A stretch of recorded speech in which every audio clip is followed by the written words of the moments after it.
Hello, I'm Severin Suzuki speaking for ECHO, the Environmental Children's Organization. We're a group of 12 and 13-year-olds trying to make a difference. Vanessa Seti, Morgan Geisler, Michelle Quigg, and me. We've raised all the money to come here ourselves, to come 5,000 miles to tell you adults you must change your ways. Coming up here today, I have no hidden agenda. I am fighting for my future.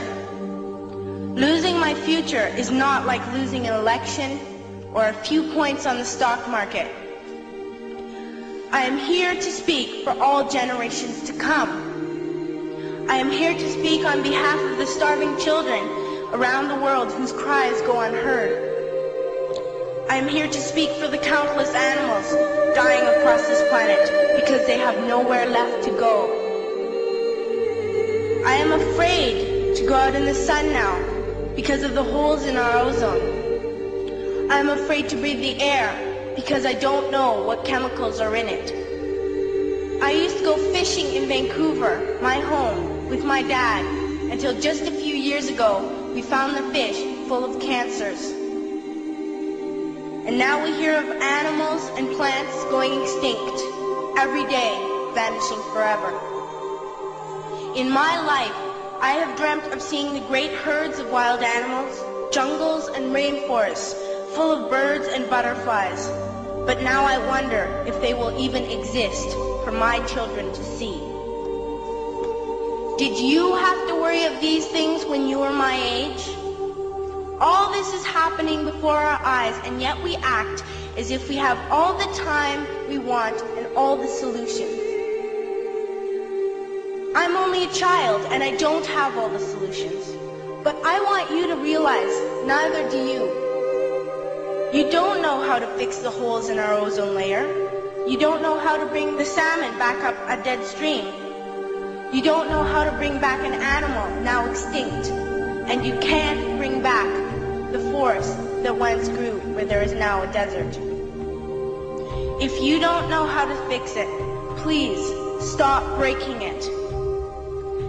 Here, you may be delegates of your government, business people, organizers, reporters, or politicians, but really, your mothers and fathers, sisters and brothers, aunts and uncles, and all of you are someone's child.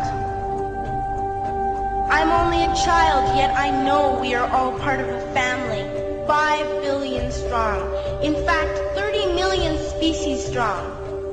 And borders and governments will never change that.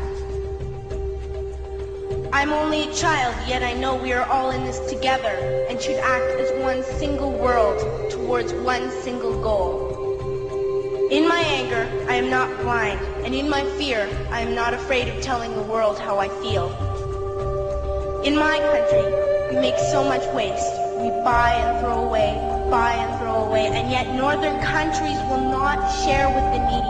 Even when we have more than enough, we are afraid to share. We are afraid to let go of some of our wealth. In Canada, we live the privileged life, with plenty of food, water, and shelter. We have watches, bicycles, computers, and television sets. The list could go on for 2 days. 2 days ago, here in Brazil, we were shocked when we spent time with some children living on the streets.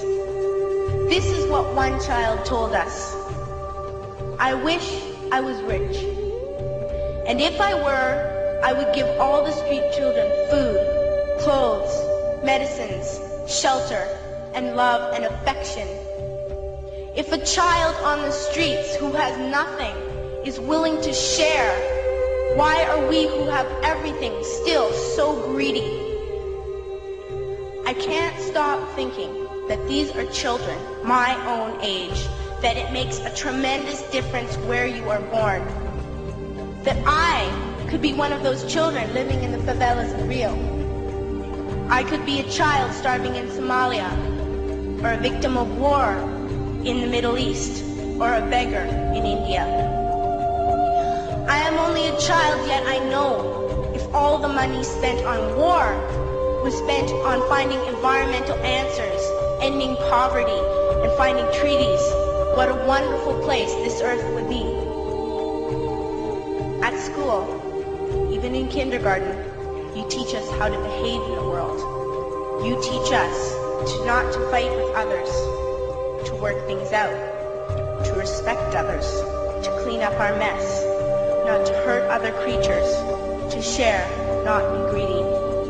Then why do you go out and do the things you tell us not to do? Do not forget why you are attending these conferences, who you're doing this for. We are your own children.